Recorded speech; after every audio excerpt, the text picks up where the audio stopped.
Salam alaikum. Can you hear me? Yeah. Sure you can hear me? Hmm. Then how come I didn't get a return greeting back? Let's try this again. We're gonna rewind that videotape. We're gonna rewind that videotape. I know you're eating it. You go ahead and keep eating, but I want you to give me that greeting. That's important that we give each other greetings back. Salam alaikum, Mahdi. Walaikum assalam. There you go. Now take a good swallow because we got a lot to go over today. And you got to stop sending me your homework 2 minutes before we go online because I like to look over it first. But we're going to catch up with all of that. All right. You ready for tonight? Yeah. All right. I got another call coming right behind yours. So we're going to try and finish up. Let me see if I can find your homework first. Stand by. Okay. You can see that, right? Yeah. Okay. All right. So let's begin with this. Let's begin at the beginning by saying Bismillah ar-Rahman ar-Rahim. And that is with Allah's signature, the merciful benefactor, the merciful redeemer. We thank Allah for allowing us to be in each other's presence for another fantastic class with learner Mahdi, who right now the entire world is enjoying what it is you do. So let's get through your homework so we can get to the main lesson and see what fantastic answers you have for me today. Whenever you're ready, start reading. Also include the date when you read. Okay. Mhm. February 15th, 2023. What did I do for my mom and dad? I hugged my mom before I went to school. I took laundry out of the laundry machine. I got dad a glass of water. What did I do for Mahdi? I trained the dog to fetch. I got good grades. I get good grades. I can do work for more time. That's excellent. I like that. Short and sweet. I like that. You hug your mom every morning, though, right? Before you go to sleep, before you go to school. Well, I can't hug her over the car, but I can, yeah. Okay. All right. And that's interesting. You were dealing with your laundry, and right before I got online tonight with you, I was bringing my laundry upstairs. Mm-hmm. Very good. And it's considered to be a charity to give anybody a glass of water. But I think it's a double and triple charity to give any of your parents a glass of water when they ask for it, or even if they don't ask for it. Every night, my wife expects me to bring her nightly glass of water that she likes to keep on her little nightstand next to her. That's like a tradition now for years. Even if she's not thirsty, she has to have that glass of water. And she says she appreciates the fact that I bring it to her. It's not so much the water. It's just she likes the idea that I'm doing that kind of service for her. And I'm sure your dad and your mom and the people you're hugging and helping and cleaning and when you do for yourself, all of that is contributing towards the good feelings that your parents will have for you, I'm sure. Anything else you want to say about this homework? No. Okay, so let's move that and let me go get my notes. There we go.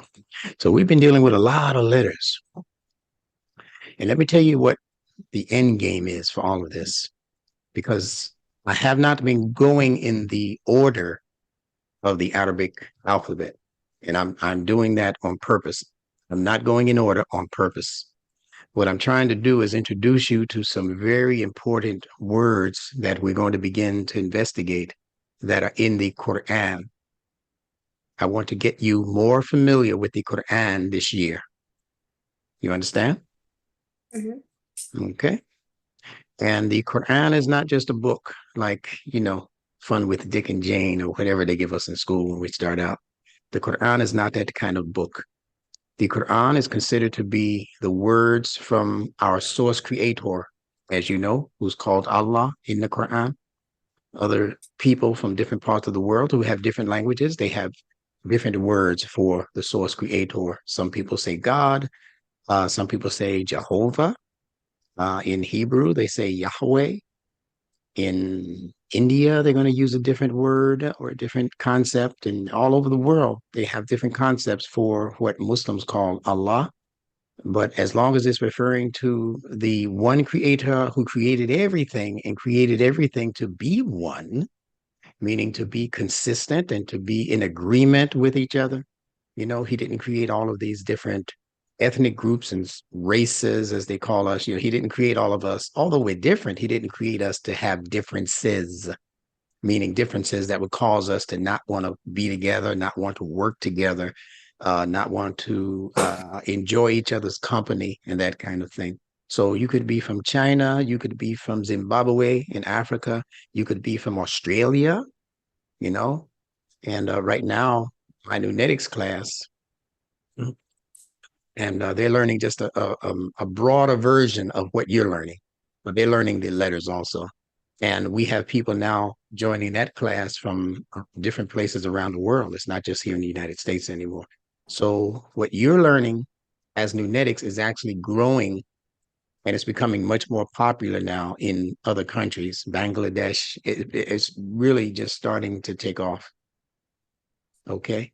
So you're joining an effort that is eventually, and I think more sooner than later, going to become a worldwide phenomenon. And you, my friend, if you stick with this class, are going to be in a position to maybe write a little paper or something, a school paper, or what they call in college a term paper, you know, on what Nunetics is and what these letters are. And you might be in a position one day to take some children who might be a little younger than you know, they might be 10 and 9 years old and begin teaching them. Have you seen any of the classes that I've done with the other what I call Judith's daughters, those two girls? Have you seen any of those on YouTube? Not yet. I haven't. I've only had a glimpse. Yeah, a glimpse is good enough, but as long as you know what we're doing. So they're basically learning what you're learning. It's just that they're starting at the beginning. So you're actually in a position to even come onto that class from time to time and just tell them a little bit about what you're learning. Would you like that? If I need to, if I have to, No, I'm not going to I wouldn't force you to mind. do it. So it's not if you have to, it's only if you want to. And if you don't, it's okay. It's fine. All right. You might I want to don't mind. be more confident in what you know before you teach it to somebody else, right? Does Mm-hmm. that make sense? You want to be more confident. You want to make sure that when you say it, you know that, you know, that's what it is. You know what you're talking about. So I get it. But trust me, in another couple of months, you'll be ready to teach if you choose to. There's no compulsion. There's no forcing. There's no, you better do this or else. No, it's not going to be any of that in this class. This is only for if you want to do that. If it moves you to do it and you feel like you're going to benefit, then we'll make that happen. All right, let's get started here. What letters are we dealing with today, Mahdi? Calf, and lamb. Very good. And in English, what letters would these be? R, Q, and L. Mm-hmm. Very good. Okay. So let's go through these five things. This is a holdover from when we were talking about the five basic senses that every human being uh, is basically born with. Not every human being, but most human beings. Sometimes, you could be born blind or deaf or, that kind of thing. So we're not talking about that. We're talking about the average human being who's born with the average five senses. What are those five senses again? Taste, smell, touch, hearing, and eyes. Very good. Your eyesight. There you go. Very good. Okay. So I'm going to say these things to you, and then I want you to tell me what you are right now experiencing through these five senses that I'm about to ask you questions concerning. So the first question is, I want you to pay conscious attention to what your eyes are seeing in front of you. So can you name a few things that your eyes are seeing in front of you as we speak? Light, ra, calf, lamb, Wednesday, February 15th, 2023. Okay. What about around the computer? What else is going on in your room? What's on the wall? What's on your ceiling? What other things are your eyes seeing right now? Ceiling fan, pencil sharpener, 2 notebooks, a plate, 1 apple, um, a globe, Yeah. an eraser, a Hmm. pencil. Great. Okay. And I'm sure there's several other things that you could name, but that's good. All right. The whole purpose of this exercise right now is to make your brain conscious of what your five senses are observing. Say, maybe 2 minutes ago, you might not have realized, say, like the apple was on your desk, or you might not have realized that the fan was on and not off, or off and not on, or you might not have realized the poster was on your wall. You see it all the time, so you weren't thinking about it.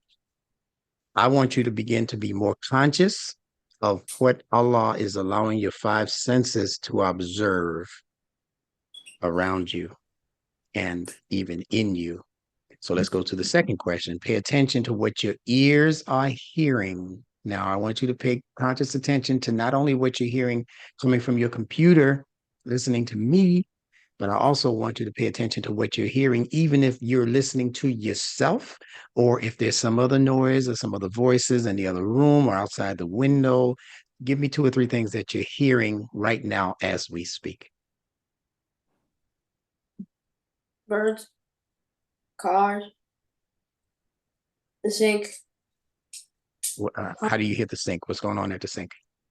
My mom's maybe washing dishes. Oh, okay. So you hear water running in the sink, Yeah.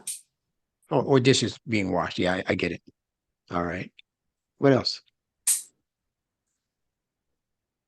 The toilet being Okay. flushed. All right. Got some The good ears there. house house is shaking a little bit. Okay. Is it windy? No. Just And you said the or maybe house the is pipes shaking? are Say it again? or, or maybe the pipes are shaking Oh, okay. a little I bit. got it. I got you. Yeah, the pipes will shake. All right. Very good. So that's what your ears are hearing. Are your ears also hearing what you're saying? Yeah. All right. All right. Pay attention now. Now pay attention to what your nose is smelling. Air. Hmm. Any particular scent in the air, like flowers or anything else that's No. different than just regular air? No. Okay, so you're just smelling air like you regularly smell air, right? Hmm. Okay. What kind of smells do you actually like to experience? I don't know. Gasoline. Maybe gasoline. Okay. That's from the tractor, huh? Maybe I just like the smell of gasoline for some unknown reason. Yeah, okay. Some people do. But you out there with a bunch of trees too, right? You got trees around you? I like trees. I like Mm. rushing wind when Okay. the wind Rushing. rushes. Yeah, yeah, so do I. That's nice. I like a nice breeze. Some types of colognes. Mm-hmm. Fresh air in the morning. Mm-hmm. You know what else I like the smell of? Might sound strange to you. I like the smell of burning wood. You ever watch people burn wood in their backyard when they're trying to get rid of wood?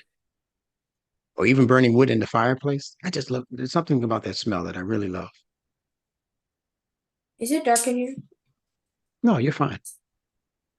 Okay. Hmm. You ever smell burning wood? Yeah. Yeah. So the way you like gasoline is the way I like to smell burning wood. But that's just how different we are. All right. So, but nothing else unusual that's in the air, right? No.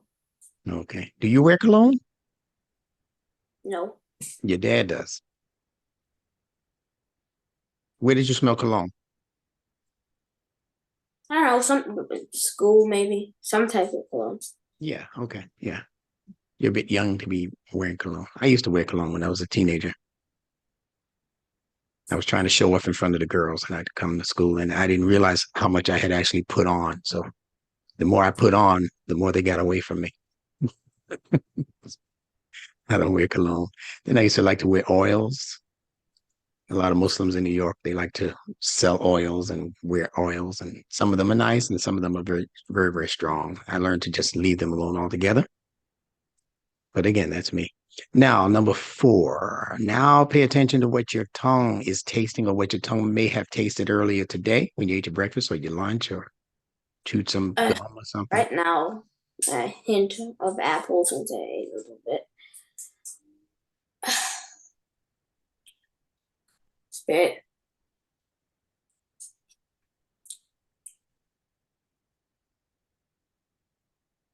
Nothing else. Nothing else. Okay, that's cool. All right, now, number five, lastly, now pay attention to what your hands are feeling. My desk. Okay, This thing what is that? kind of helps me focus. Is that a Rubik's Cube? Rubik's cubes are a lot different. This Okay. is just like Oh, you'll have to show me how you do that one day. it's not that hard. It folds by itself. You put it in the camera so I can see it. Okay. Okay.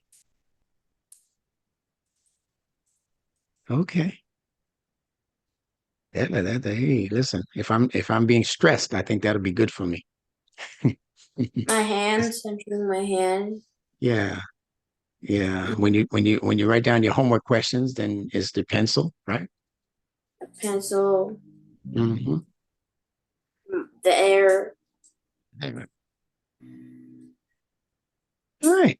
So here's this is kind of like a homework. But it's not really homework. It's just something I want you to think about between now and the next time that we meet. I just want you to be conscious of these five things that we just spoke about. So even when you go to school, keep a, piece of paper with you and just jot down some of the things that you're seeing. Just be conscious for that moment. Say, okay, I'm seeing my teacher, I'm seeing the blackboard, I'm seeing notebooks, I'm seeing, and just do that for about 2 minutes worth of writing. You still with me? You disappeared. Okay, there you go.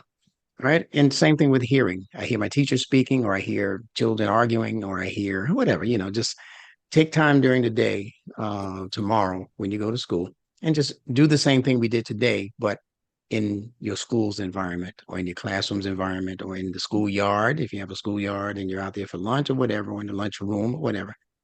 And just write down some of the things, like two or three things that you're seeing, that you're hearing, that you're tasting, that you're touching, and that you're smelling. Got that? That's your homework. You understand? Do I send it to you? Yeah, send it to me like you send me your homework. And let me know where you are when you do that, okay? Okay. All right. Let's get into our lesson for today. Next letter, Lam. Start Then reading. Huh? nothing. I didn't say anything. Okay, start reading. The letter lamb means tongue as a part of the human body. It is also to represent a shepherd's staff.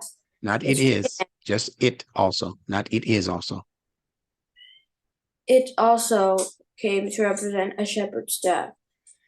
The straight end points to the way to safety, while the part pulls the sheep away from danger. So you Haven't got I? that? Go ahead. You have a question? Have I learned this already? You learned some of this already, but we're adding to it. Okay. The way that you learn this is to just keep learning different things about the same letter. So we may have gone over, yeah, I think I did mention lamb to you, but not in the way that I'm mentioning it tonight. Okay. So you can always go back to the older videos when we first got started, you'll see this, but you're not going to see the rest of the things that I'm saying about it. Okay? Mm-hmm. All right. All right. So this letter lamb, as you know, it means the tongue when we're talking about your body. And it came to represent a shepherd's staff. What is a shepherd? The person that deals with sheep. Exactly. So we can also break this word up and say sheep herder. The sheep herder, the one who herds or keeps together in one group, the sheep. That's what the shepherd does. All right. And this is Mm-hmm. called his staff. There's another word for this. It's called goad. Let me put that here so you'll know what that is. You Isn't could a say, goat like? hmm? Go ahead. Isn't it? Oh wait, that's an ox goad. Never mind. Yeah, there's an ox goad also. Yeah. So it's used for different kinds of cattle. But what does the word goad mean? We ever discussed that? It's like a stick used to. Well, if I remember, in our history book, it was like to make the ox use more force or go faster or something. Exactly. Exactly. To make them go in a particular direction. That's the whole idea of a goad. If I goad you to do something, I might be bullying you to do something I want you to do. So I'm being a goad over you. All right. So goad simply is a way of saying that it's designed to make you do something. So that's what the shepherd's goad does for the sheep and for the ox. It forces them to go in the direction that the sheep wants them, the sheep herder, the shepherd wants them to go in. All right. So that straight end, which is this end here, looks like an arrow tip, right? That points the way to safety. So if the wolves are to the right, then the shepherd wants to point the way to safety by using the pointy end and pointing towards the left. The wolf is over here on the right. The shepherd wants the sheep to go to the left so that the sheep don't get eaten by the wolf, right? Now, if the sheep or a sheep strays away and starts going to the right where the wolves are, then the shepherd's job is to go over to that sheep and take the hook end and hook that sheep around the neck and pull that sheep away from danger. Can you explain what I just said to you? Um, so the pointy end of the staff or the goad points to safety. Um, points the way to safety when the wolves or danger is in sight. But when a sheep strays from the right path, um, the hook part, you take the hook part and you pull the sheep away from danger. Perfect. Perfect. You explained it perfectly.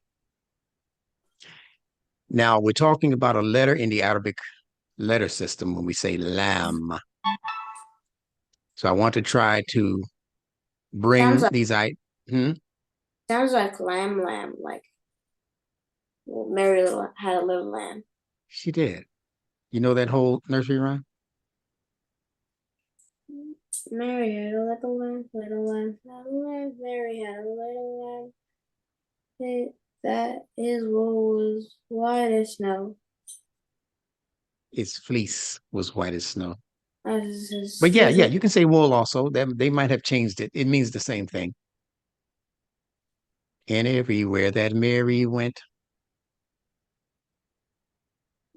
This that the lamb was sure to go. It followed her where? so To school. Yeah, it followed her to school one day. It was against the rule. Why? because sheep do not learn. No, well, according to the rest of the nursery rhyme, what happens? I don't know much of this about I know, but I no, know, I know, I know. And if you did, you probably learned it, years ago. But let me give you the whole thing here. Mary had a little lamb, its fleece was white as snow. And everywhere that Mary went, the lamb was sure to go. It followed her to school one day, it was against the rule. It made the children laugh and play to see a lamb at school. That's the way I learned it. But the point is, the lamb, even in that nursery rhyme, is meant to symbolize something. They're not really talking about a lamb, like a physical lamb on the farm. They're talking about lamb as a symbol of learning, learning. That's why they put him in school with Mary. The lamb is symbolic of how we learn. And you're supposed to learn at school. But there are some people who don't necessarily want to see you learn in school. They just rather you learn a craft or a trade or something. Forget about being educated. Forget about learning and being a more brilliant person or more capable human being. They just want you to get a job, get out there in the system and just make money for the big boys and the big girls and the big companies and the executives. And they want to benefit from all of the stuff that you know, but they only want you to know what they're going to benefit from. Am I making sense, or is this too deep for Mahdi? it's not too deep for No, explain it back to me then, buddy. me.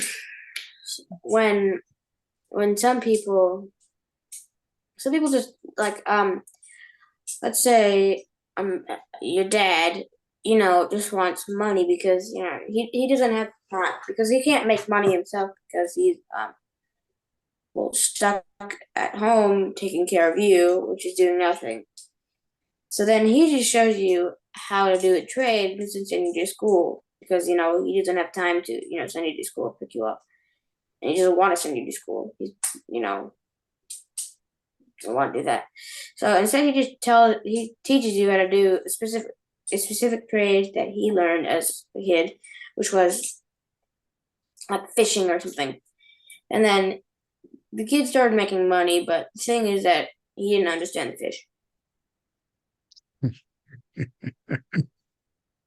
You have a brilliant way of explaining things. But let me say, is there anything wrong with learning how to fish and how to do different trades and stuff like that? How to It's build a good home? sometimes while you're learning something like I don't know science. Um, you run into these things like fish will most likely come someplace where this happens. So you might get this and this, stick it together, throw it in the water. Fish start jumping on whatever this you put in the water, like it's their last meal. They attack it like that, right? And it will literally be their last meal if you catch it. Now, that's fine to be a fisher person, fisherman, fisherwoman. I don't know what they call them now, but that's fine. And to learn a trade, to be a um, person who builds homes or a person who builds machinery and operates heavy machinery or whatever, all of that is fine. We're not knocking that. But what we're saying is that there's supposed to be something else that you're learning that goes along with that. And that is the learning that takes place that helps you to become a better human being. So, what do we mean by becoming a better human being? What's the difference between building a home and learning that trade or, whatever else you're learning as a job? What's the difference between that and becoming a better human? Social skills. Break that down, Mahdi. People want to hear about that one. I want to hear about that one. What are social skills?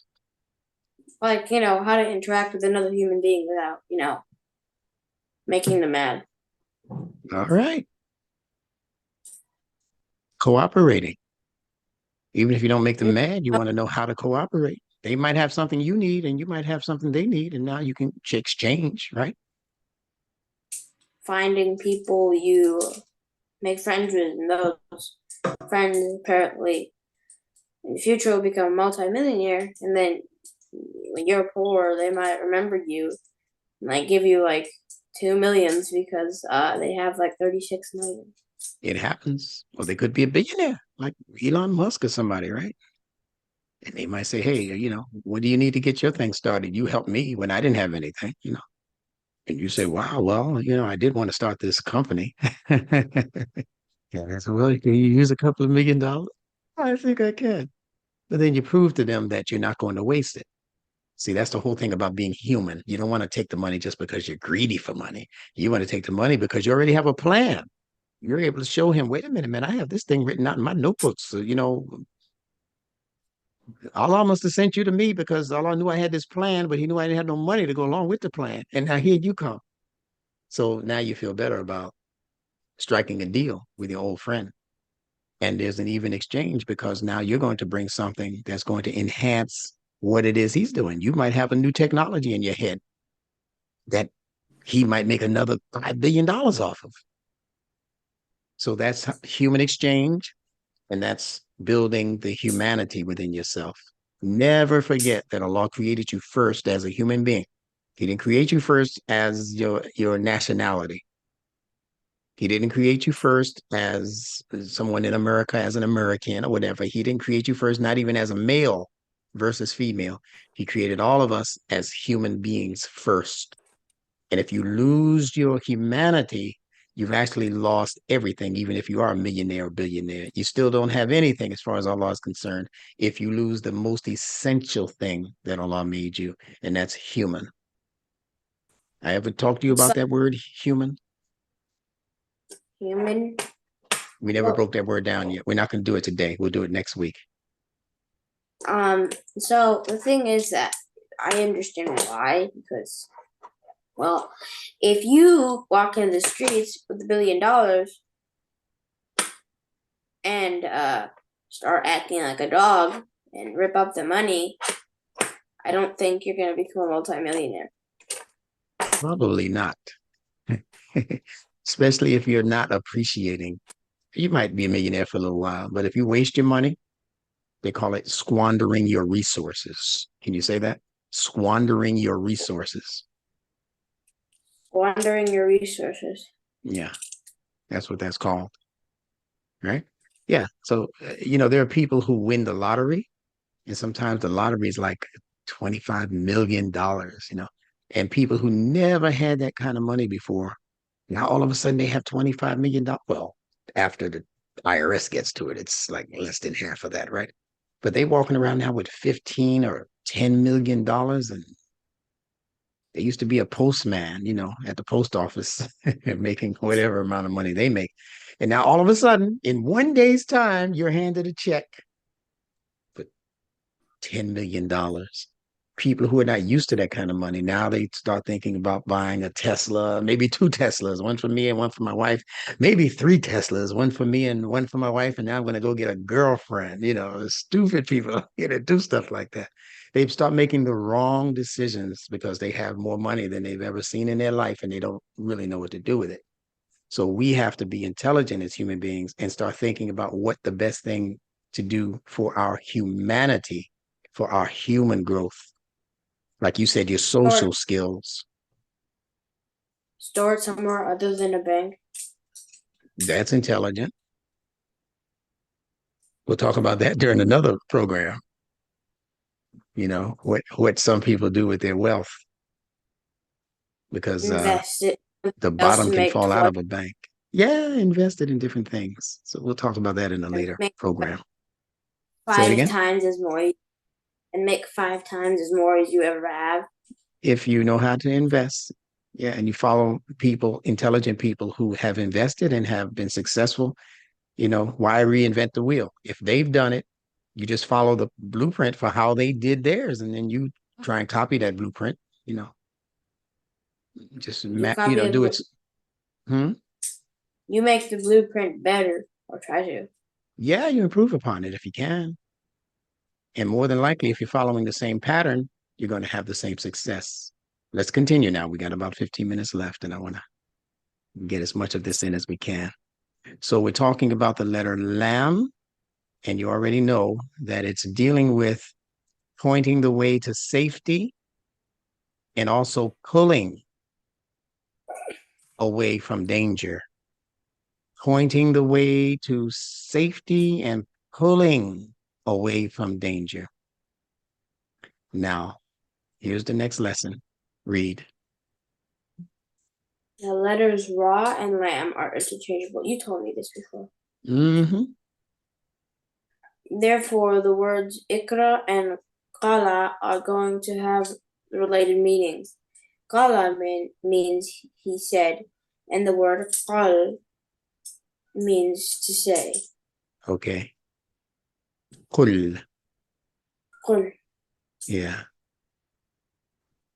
It means to express yourself, to say something. And that word is all throughout the Quran hundreds of times. Qul. Qul huwa Allahu ahad. Right? Say he is Allah the one. So Qul is all throughout the, as a matter of fact, the last 4 chapters of the Quran begin with Qul. They call them the 4 Quls. Okay? So it means to say. You okay? Yeah, I need a tissue. Okay, go ahead.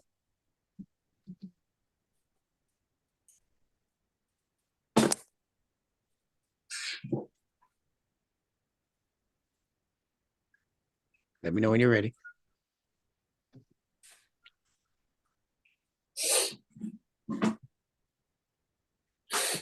Ready? Okay. All right. So now we're learning again that the letters Ra and Lam, or in English we would say R and L, those 2 letters are interchangeable. They can change places in a word. So the example of that is in the Arabic word Iqra, which has the Qaf and the Ra in it, and the Arabic word Qala, which has the Qaf and the Lam in it. So what we're doing now is we're taking the Ra and we're interchanging it with the letter Lam.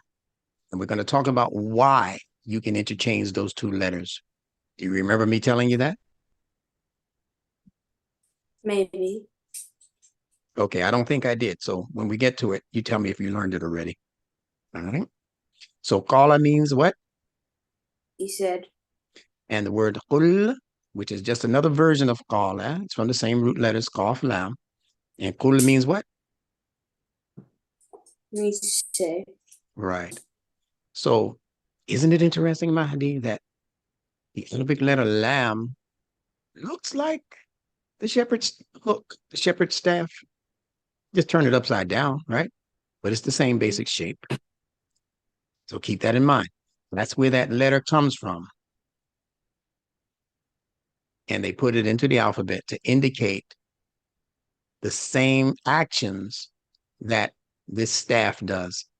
This shepherd, if he sees his sheep in the background going in the wrong direction, he's going to take that hook in and he's going to hook it around their neck and begin to pull them out of danger. And if he wants them to go into a safe area, he's going to turn this upside down, just like this letter line. And he's going to use the straight end here to point them into the direction he wants them to go. So again, he's going to pull them out of danger with the hook end, and he's going to point the way to safety with the straight end. Now I'm going to say something kind of deep, but I think you can handle it. In the Quran, in the chapter called Al-Fatiha, Allah says, Alhamdulillah. Now I'm going to break that down into parts. Allah says Al, which means the, Hamd, which means praise, Li, which means to or towards Allah. So that line is saying that the praise belongs to or is in the direction of Allah. And what's giving it that meaning of being in the direction of is that little letter lam. Now I want you to listen carefully for it. Alhamdulillah. You hear that little li? That's like Mary's little lamb. Alhamdulillah, Allah. Alhamdulillah, Allah. Can you say that? Alhamdulillah. Alhamdulillah. Okay. What'd you say? Break it up like I did. Alhamdulillah, Allah. Alhamdulillah. Allah. Say it two more times. Alhamdulillah. Allah. Alhamdulillah. Allah. Okay. Now, if you're crunching it all together, then you say Alhamdulillah. Alhamdulillah. Alhamdulillah. Yeah. Say it again two times. Alhamdulillah. Mhm. Alhamdulillah. Okay. Now, based on what I told you about what lamb means, I gave you two different meanings for lamb. What are they? What does it do? Point in our direction for safety and pulls the sheep toward safety from danger. There you go. So that's what that little lamb means in the phrase Alhamdulillah, Allah, wa Alhamdulillah. You're pointing towards Allah because Allah is where the safety is. You get it? And we're pointing away from the danger. Where is the danger? It's with anything that Allah does not sanction. It's with anything that goes against the reasons for praising Allah. So if we say there is no Allah, there is no God, there is nothing in the world but me, I'm the God in this world, I'm God on earth, I'm the, whatever, people talk stupid talk like that. Then what we're doing is we're taking ourselves away from safety. But if we say, no, there has to be a God, because I was born and the world was here. I didn't make it. I didn't create this world. And, I see all the planets and the stars up there, and they're not running into each other. See, the sun is not burning me up on Earth. It's comfortable. It's 70 degrees here today, 74 degrees. And I don't know what it is where you are. It might be a little cooler. But nevertheless, the sun is out and it's still growing plants, and I'm eating from the plants. So there must be something that created all of this. And it's not me for sure. So now I'm going in the direction of Allah when I think like that. And that's safety for me. Does that make sense? Mm-hmm. And all of that is indicated in that little letter lamb that Mary brought to school one day, even though it was against the rules. See, some people think it's against the rule to tell you that Allah is where the safety is, and that to move away from all of this other stuff and these crazy ideas is taking you out of danger. Just like when you were born, you were a little baby, your mother, she made sure that you stayed away from danger and towards safety. She didn't leave you on the doorstep. She took you in the house and gave you a bed, a crib, or whatever. And then, you grew up there and she kept you safe until you were able to go out on your own and do things when you got a little older. And she still makes sure that things are safe for you and that you're taken out of danger. If there's some crazy stuff going on outside, she made sure that you weren't outside with it because she's keeping you out of danger and she's constantly pointing you in the direction of safety. So she is like Mary with her little lamb, keeping you out of danger and pointing you towards safety. So that's the point there. And if you didn't understand that, you listen back to the replay on YouTube and you'll get it. And if anybody out there in YouTube land is understanding what we're talking about, put what you know about what we're saying into the chat box. Thank you. All right. All right, let's move on a little further. Got about a good 10, 15 minutes left. Continue to read. In order to speak, your tongue must pronounce words. Those words, like a shepherd's staff, can point people in the right direction while pulling them away from the wrong direction. Give me an example of that. Like, okay, when you get beat up by a bully and you get punched in the face or something, you go home and you walk and you run to the bathroom, clean yourself up, try to make it look like you haven't gotten beat up yet. Next day you go to school and then you tell your friends, don't go to Thomas. Don't take his jelly beans. Don't take Thomas's jelly beans. And what happens from there? Thomas Uh, takes you into that alley. So how do you get away from that danger? Either Be- running, because someone is warning you? Is that what you're saying? yeah, Don't go somebody's down that warning. alley. Huh? Yeah, Yeah, don't go down that alley. You're saving them from danger. And what if they say, come this way. And their parents are around the corner with their car door open. Get in before this bully gets you. Now you're taking them in the direction of safety. Give me another example. I think you can give me a better example. like What can you say to someone with your tongue? We're talking about speech and words now. What words can you use to take something or someone away from danger and in the direction of safety? like when you're walking across the road, your mom goes, look both ways, and then you can cross the road if no cars there. And then you do the wrong thing first time, then your mom says, get over here before you get into a car accident. Great example. Give me an example using animals, since you like animals. Give me an example of how you keep animals out of danger and in the area of safety. Well, it's not in words, they don't understand it. You know, just say it anyway. Who knows? Um, like, well, I do say words. Like if my dog, gets on the road, the car's coming. I call his name. Since he already knows his name, he immediately looks at me and starts running. Yeah, that's a great example. I like that. All right. So we understand how this works. Your tongue can do one of two things.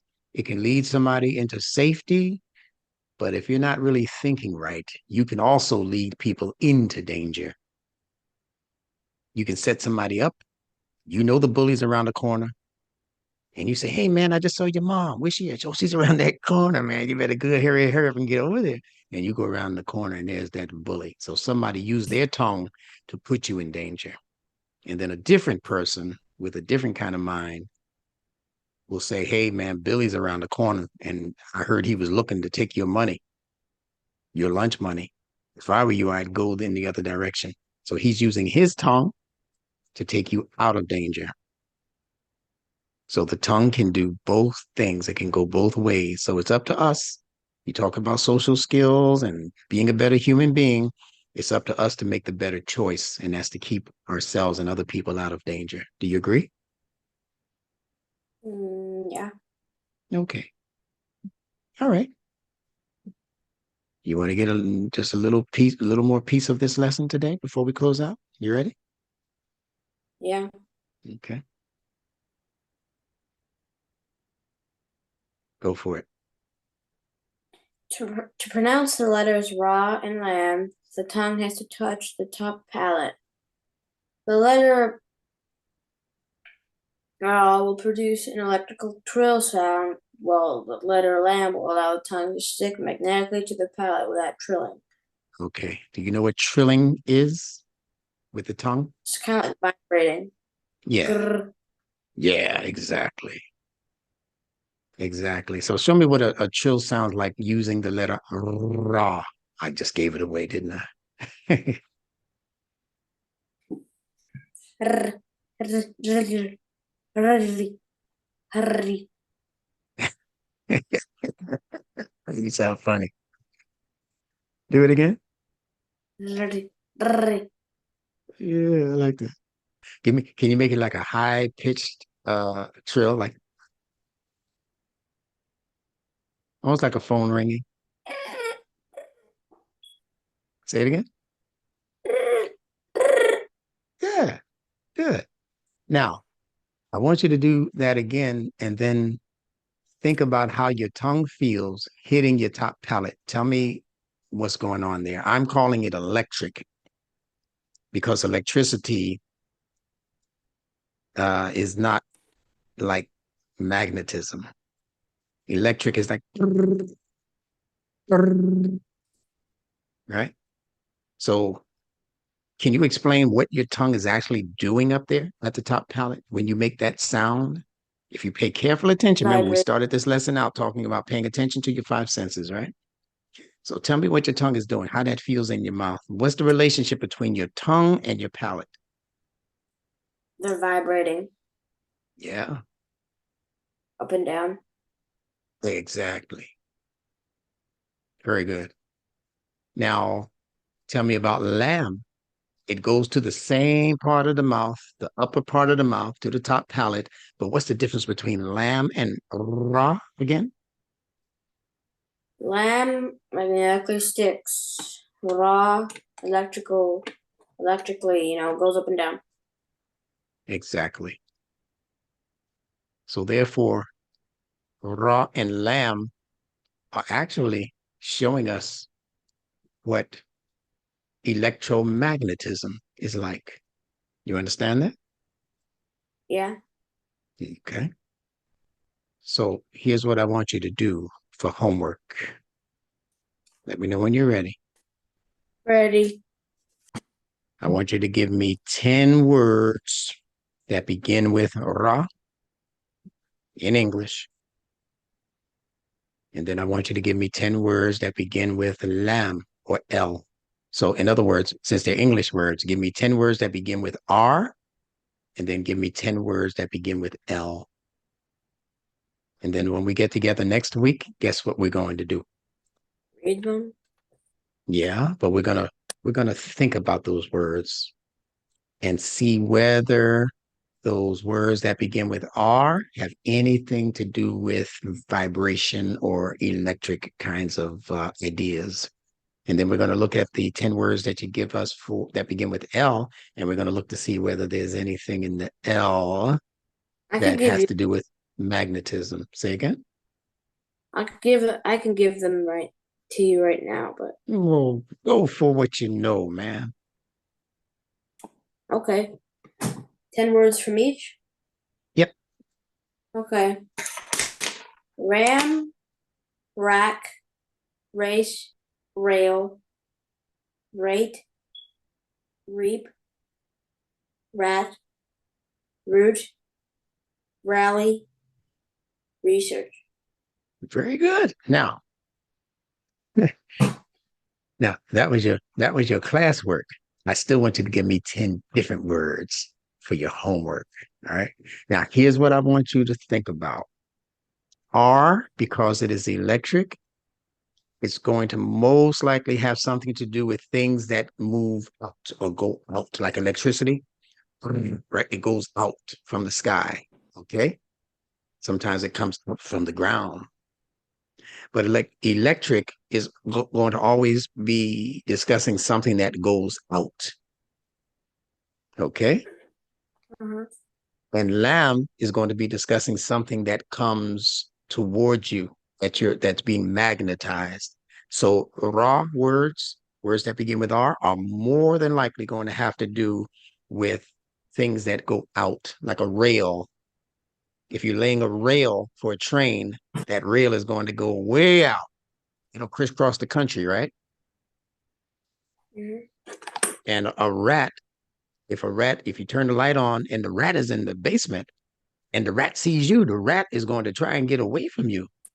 If it doesn't think it can get you and beat you, it's going to try and get away from you. So the rat is also going to be racing. See the word race? Racing away because our words go out. But if I say, I like Mahdi, that means I'm being magnetized towards Mahdi. You see the L in like? I really Mhm. like Mahdi. He's got a nice Well, personality. didn't Hmm? well didn't you say R and L or raw and lamb are interchangeable? Yes. So that's confusing you now, right? No, kind of. Wait, not really. So in other words, what you're saying is that, It's like limping. yeah, So what you need to do is find words in English that begin with R, that if you interchange that R with an L, it's going to have a related meaning.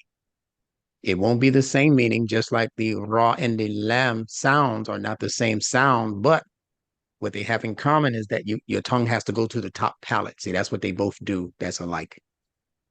But the details of what they do is going to be different. Race, Mm-hmm. lace, Mm-hmm.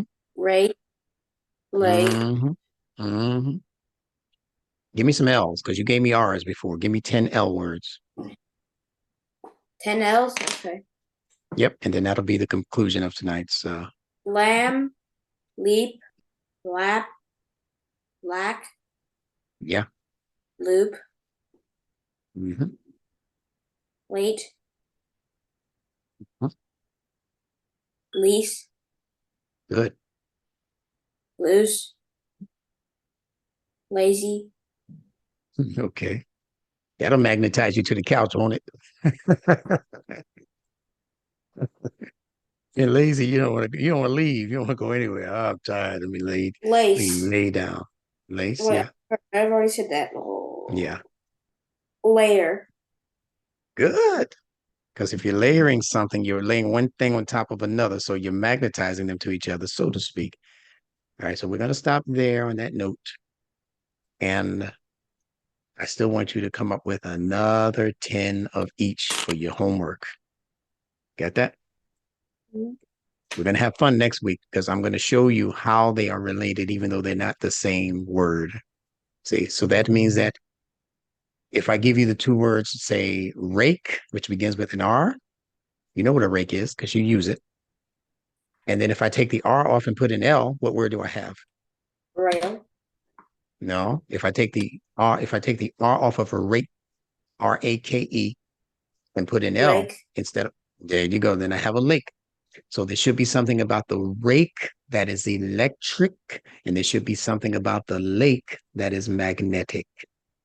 So I want your brain to think about that for another 6 days. And then on that next seventh day, I'm going to get back with you and you're going to give me all of the gems of wisdom that you learned. Got that? Mm-hmm. Anything you want to say before we conclude? No. All right. So once again, it was a pleasure having you. It's like talking to a college student when I talk to you. I appreciate that. Okay. So I think that's about it. That'll be your homework. We'll start out with those connections between L and R. That's what we're discussing now. So even if you go to the dictionary, it doesn't matter. Find another, since you can go to the dictionary, I want another 20 words of each. Can you make that happen? Mm-hmm. All right. Now remember, now this is going to be on YouTube. People are going to be looking for those words next week. All Okay. right. All right. Don't make me look bad, Mahdi. Don't make me, I got a rep to protect. Don't make me look bad. Okay. Have those words. How many of each? 20. Of which letters? R no. All right. Very good. All right. So we'll talk again next week, inshallah. Thank you for being with me as I greet you with salam alaikum. Alaikum assalam. All right.